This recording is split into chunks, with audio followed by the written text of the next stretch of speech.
बार माता लक्ष्मी भगवान विष्णु से मिलने के लिए जाती है और कहने लगती है, प्रभु, जब मैं आपसे मिलने के लिए आ रही थी तो मेरी नजर मृत्यु लोक पर पड़ी। वहां मैंने देखा कि 3 स्त्रियां जो आपस में सहेली थीं, उनमें से 2 स्त्रियों विधवा होकर के दुखी जीवन जी रही थीं, जबकि एक स्त्री सुहागन होकर के अपने पति के साथ सुखी जीवन जी रही थी। प्रभु, यह बात मेरी समझ में नहीं आई, इसलिए मेरे मन में 3 प्रश्न उठने लगे। अब मैं आपसे यह चाहती हूँ कि आप मेरे तीनों प्रश्नों के उत्तर देकर के मुझे संतुष्ट करने की कृपा करें। मित्रों, इस प्रकार माता लक्ष्मी की बात को सुनकर भगवान विष्णु कहते हैं, हे लक्ष्मी, तुम मुझे अपने तीनों प्रश्नों को बताओ। मैं तुम्हें तुम्हारे प्रश्नों के उत्तर देकर के पूरी तरह संतुष्ट करने का प्रयास करूंगा। अब माता लक्ष्मी कहती है, प्रभु, मेरा पहला प्रश्न है, कौन सी स्त्री समय से पहले विधवा हो जाती है? मेरा दूसरा प्रश्न है, कौन सी स्त्री को जीवन में कभी सुख नहीं मिलता? और मेरा तीसरा प्रश्न है, कौन सी चीज ऐसी है जो एक पत्नी अपने पति को मांगने से भी नहीं देती? मित्रों, इस प्रकार माता लक्ष्मी के प्रश्नों को सुनकर के भगवान विष्णु कहने लगे, तुम जिन स्त्रियों की बात कर रही हो उनमें से 2 स्त्रियों विधवा होकर अपना दुखी जीवन जी रही है और वहीं पर एक स्त्री सुहागन होकर के अपने पति के साथ में अपना सुखी जीवन जी रही है। तुम जानना चाहती हो आखिरकार ऐसा क्यों है, तो मैं तुम्हें एक छोटी सी कहानी सुनाता हूं। इस कहानी को बहुत ही ध्यान से सुना। आधी अधूरी कहानी सुनने वालों को आधा अधूरा ही ज्ञान प्राप्त होता है, जो जीवन में कभी काम नहीं आता, क्योंकि तुम्हारे तीनों प्रश्नों के उत्तर इसी छोटी सी कहानी में समाये हुए हैं। यदि तुमने ध्यान से सुना तो तुम्हारी तीनों प्रश्नों के उत्तर तो अवश्य मिलेंगे और तुम्हें संतुष्टि प्राप्त होगी। मित्रों, माता लक्ष्मी कहती है, प्रभु, मैं आपकी बात से सहमत हूँ। आप कहानी शुरू करो। मैं कहानी को पूरी मन से सुनूंगी और जब तक आप कहानी बोलेंगे तब तक मेरा मन किसी दूसरे स्थान पर नहीं जाएगा। भगवान विष्णु कहते हैं, हे लक्ष्मी, सबसे पहले मैं तुम्हें उस स्त्री की कहानी सुनाता हूं जो सुहागन बनकर के सुखी जीवन जी रही है। जिस सुहागन स्त्री की तुम बात कर रही हो वह स्त्री एक राजा के नौकर की पत्नी है, और जिस नौकर की वह पत्नी है उस नौकर को अपनी पत्नी पर पूर्ण विश्वास और भरोसा है कि वह पतिव्रता है, जिसकी महिमा वह अपने साथियों में बार बार करता है। अब देखो, एक दिन की बात है, उस राजा के नौकर ने अपनी पत्नी की प्रशंसा इतनी की, यह बात धीरे धीरे फैलते हुए राजा के दरबार तक पहुंच गई। फिर तो राजा ने अपने नौकर को बुलाया और उस नौकर से कहा कि तुम हर किसी से कहते हो कि तुम्हारी पत्नी पतिव्रता है। क्या वास्तव में आपकी पत्नी पतिव्रता है? क्या आपको पूर्ण विश्वास है? इस प्रकार राजा की बात सुनकर के नौकर कहने लगा, महाराज, मुझे पूरा विश्वास है और पूरे से भी आगे विश्वास है कि मेरी पत्नी पूरी तरह पतिव्रता है। अब इस समय पर राजा का महामंत्री कहने लगता है, यदि मैं तेरी पत्नी का पतिव्रत धर्म खंडित कर दूं तो तुझे क्या सजा मिलनी चाहिए? फिर तो नौकर ने कहा, यदि तुम मेरी पत्नी का पतिव्रत धर्म खंडित कर देते हो तो महाराज मुझे फांसी लगा देना।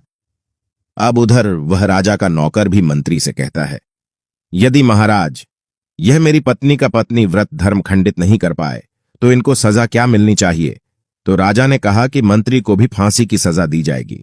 फिर भगवान विष्णु कहते हैं, लक्ष्मी मंत्री ने स्वीकार कर लिया और नौकर से पूछा कि क्या वस्तु लाऊं जिसे तू माने कि मैं तेरी पत्नी का धर्म खंडित करने में सफल हुआ?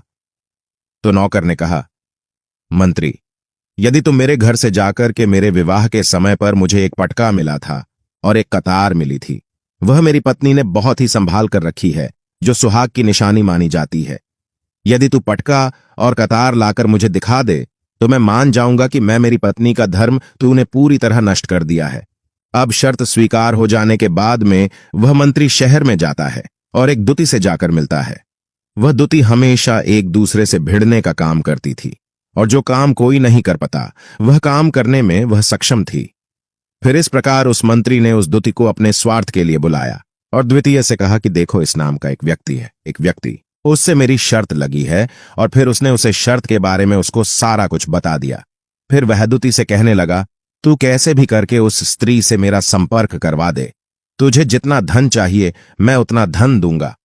इस प्रकार मंत्री की बात सुनकर के दुती कहने लगी, भाई, तू उस औरत के बारे में बात मत कर, वह औरत पूरी तरह से पतिव्रता है, तेरी ओर थूकेगी भी नहीं, तेरी शक्ल भी नहीं देखेगी और उनके परिवार के व्यक्ति खूंखार है, तेरी खाल उतार लेंगे। तो मंत्री कहने लगा, ठीक है, यदि तू मेरा उससे संपर्क नहीं करवा सकती है तो एक काम कर दे, उसके घर जाकर के पटका और कतार चुरा कर ला दे, और उसकी पत्नी के गुप्तांग के पास में यदि कोई चिन्ह हो तो वह चिन्ह भी मुझे देख करके बता दे। फिर मैं तुझे मुंह मांगा इनाम दूंगा। यह बात दुती की समझ में आ गई और उसने कहा, ठीक है, मैं तुम्हारा काम अवश्य करूंगी। नौकर शहर में रहता था। दुती नौकर के घर जाती है, उसकी पत्नी से जाकर बोलता है, बेटी, मैं तेरी पति की बुआ हूं, मैं कई वर्षों के बाद आई। फिर उस स्त्री ने कहा, मैंने आपको पहले कभी देखा नहीं, इसलिए पहचान नहीं पाई। और इस प्रकार उस दुती को उस नौकर की पतिव्रता स्त्री ने बहुत बड़ा सम्मान दिया, मगर उसे क्या मालूम था कि यह उसके साथ में छल करने आई है। अब भगवान विष्णु कहते हैं, लक्ष्मी, इस प्रकार वह दुती उस पतिव्रता स्त्री के साथ में 2 दिन तक रुकी। जिस समय वह स्त्री स्नान करने लगी तो दुती उठ करके उस पतिव्रता के कमर रगड़ने लगी। उस पतिव्रता स्त्री ने बहुत मना किया, फिर भी वह दुती नहीं मानी और कहने लगी, तुम मुझे तो बेटी से भी प्यारी लगती हो तो मना मत करो। काफी दिनों के बाद में मेरी तुम्हारी मुलाकात पहली बार हुई है। अब ऐसा कहकर के वह दुती मुख पर हाथ फिराने लगी। फिर आंखों को धोने के बहाने से उस दुती ने उसे पतिव्रता स्त्री की आंखों पर पानी मार दिया और उसे स्त्री की आंखें बंद हो गईं। इस प्रकार गुप्तांग के पास में जांघ पर तिल था जो दुती ने देख लिया। बस उसका काम बन गया। उधर स्नान करने के बाद में जब वह पतिव्रता स्त्री रसोई में खाना बनाने गई तो दुती को मौका मिल गया और उसने पटका और कतार उस नौकर के घर से चुरा ली और वहां से एकदम से भाग गई। और जाकर के दुती ने वह पटका और कतार मंत्री को दे दिए और उस पतिव्रता स्त्री के जांघ पर तिल की निशानी भी बता दी। मंत्री सीधा राजा के दरबार में पहुंचा और राजा से जाकर कहा, महाराज, मैं नौकर की पत्नी के साथ में 2 दिन बिताए और यह पटका तथा कतार उसी के हाथों से लेकर आया हूं। फिर तो राजा ने दरबार लगाया और नौकर को बुलाया तथा महामंत्री से सभा में पटका और कतार नौकर को दिखाने के लिए कहा। फिर राजा की आज्ञा पाकर के मंत्री ने उस नौकर को पटका और कतार दिखाई और उसकी पत्नी की जांघ पर तिल भी बताया तो नौकर मान गया कि वास्तव में आज मेरी पत्नी ने अपना पतिव्रत धर्म पूरी तरह से भंग करवा लिया। भगवान विष्णु कहते हैं, लक्ष्मी, फिर तो राजा ने फांसी का दिन 15 दिन के बाद में रख दिया और कहा कि नौकर को 15 दिन के बाद में फांसी पर चढ़ाया जाएगा।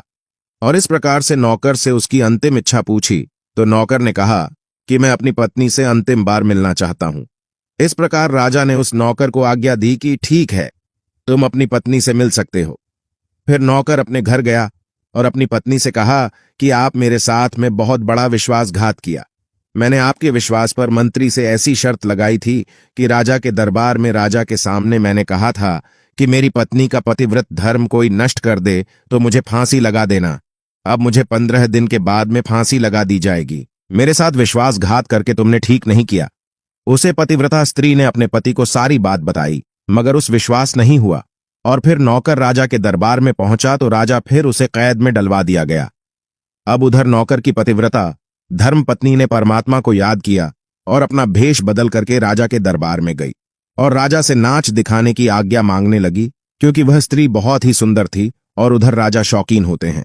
इसलिए राजा ने आज्ञा दे दी कि सभी मंत्री आदि उपस्थित होकर के इस सुंदरी का नाच करवाने की पूरी व्यवस्था करी। भगवान विष्णु कहते हैं, लक्ष्मी, फिर तो सब मंत्री, महामंत्री, राजा आदि दरबार में उपस्थित हुए और फिर उस नौकर की धर्मपत्नी ने जब नाचना शुरू किया तो राजा को उस स्त्री का नाच बहुत ही सुंदर लगा।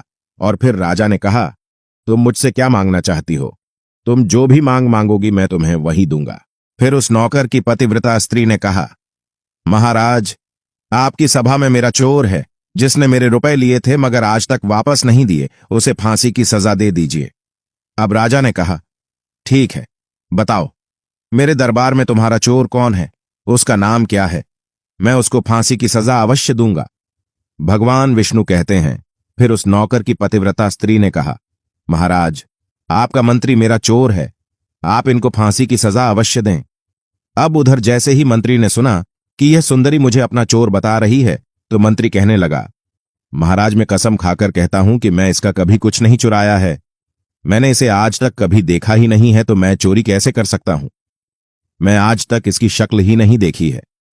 अब भगवान विष्णु कहते हैं, लक्ष्मी, जैसे ही मंत्री ने कहा कि मैं सुंदरी की आज तक शक्ल ही नहीं देखी है तो वह सुंदरी कहने लगी, महाराज, यह मंत्री मुझे जानता नहीं है, तो आप इससे यह पूछो यह पटका और कतार कहां से लाया था? मैं उस नौकर की पत्नी हूं जो आपके यहां पर नौकरी करता है, और आप मेरे निर्दोष पति को फांसी चढ़ने वाले हैं। अब मैं आपको पूरी दस्त सुनती हूं। यह जो आपका मंत्री है, इसने मेरे पास में अपनी एक दूती को भेज करके मेरी जांघ के दिल का पता लगाया, और उसी ने यह पटका और कतार चुरा करके इसको ला करके दी और आपके मंत्री के द्वारा भेजी गई। दूती जब मेरे घर पर आई थी तो उसने मुझसे कहा था कि वह मेरे पति की बुआ है और वह पहली बार आई है, इसीलिए मैं उसको पहचान नहीं सकी। और महाराज, जिस प्रकार मैंने उस स्त्री को अपने यहां पर बहुत बड़ा सम्मान दिया और अपने घर पर उसके ठहरने की व्यवस्था की, और इस प्रकार उस नौकर की पतिव्रता स्त्री की बात को सुन करके राजा ने दूती को बुलाया। फिर उस दूती ने राजा को सारी सच्चाई बता दी, जिससे राजा ने उस नौकर को रिहा कर दिया और मंत्री को फांसी पर चढ़ा दिया। भगवान विष्णु कहते हैं, लक्ष्मी, इस प्रकार उस नौकर की पतिव्रता स्त्री ने अंत में राजा से कहा, महाराज, मैं अपने पति से बहुत प्यार करती हूं। मैं एक चरित्रवान स्त्री हूं। कभी भी मैं अपने पति का नाम तक अपने मुंह से नहीं लेती। भगवान विष्णु कहते हैं, लक्ष्मी, मेरी कहानी पूरी होती है। अब तुम अपने तीनों प्रश्नों के उत्तर सुनो। तुम्हारा पहला प्रश्न था, कौन सी स्त्री समय से पहले विधवा हो जाती है? तो जो स्त्रियां अपने पति का नाम लेती हैं, वह समय से पहले विधवा हो जाती है, क्योंकि पति का नाम लेने से पति की उम्र कम हो जाती है और समय से पहले ही उनके पति की मृत्यु हो जाती है। ऐसी स्त्रियां जो पति का नाम लेती हैं, समय से पहले ही विधवा होकर के एक दुखी जीवन जीती है। बस यही राज की बात है कि तुम जिन 3 सहेलियों की बातें कर रही थीं, उनमें से 2 विधवा थीं और एक यह नौकर की पत्नी थी जो पतिव्रता स्त्री थी। यह पतिव्रता स्त्री कभी भी अपने पति का नाम मुंह से नहीं लेती थी, और उधर वह 2 स्त्रियों जो विधवा होकर जीवन दुखी होकर जी रही है, वह हमेशा अपने पति का नाम लेकर ही बुलाती थी, जिसकी वजह से उनके पति की उम्र कम हुई, और फिर वह दोनों स्त्रियां समय से पहले ही विधवा हो गई, और आज वह दुखी जीवन जी रही है। इसलिए कभी भी स्त्रियों को अपने पति का नाम अपने मुंह से नहीं लेना चाहिए। अब तुम्हारा दूसरा प्रश्न था, कौन सी स्त्री को जीवन में कभी सुख नहीं मिलता है? तो समझ लो, जो स्त्रियां अपने पति के बिना अनुमति के किसी तीर्थ स्थान या उत्सव में जाती हैं, उनके जीवन में कभी सुख नहीं आता। ऐसी स्त्रियां जीवन पर दुखी रहती हैं और उन्हें पति का कभी प्रेम नहीं मिलता।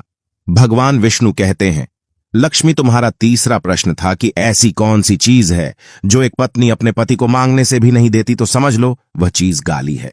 एक चरित्रवान स्त्री कभी अपने पति को गाली नहीं दे सकती, और जो स्त्री गाली देती है वह स्त्री कभी चरित्रवान नहीं होती, और ऐसी स्त्री जीवन भर रोती है, उसके जीवन में कभी सुखी नहीं आती, और समय से पहले ही ऐसी स्त्री विधवा हो जाती है।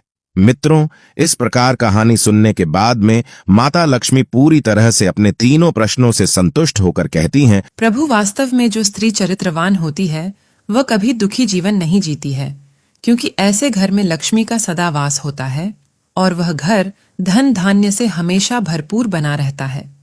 ऐसी स्त्रियां हमेशा घर को स्वर्ग बना देती है।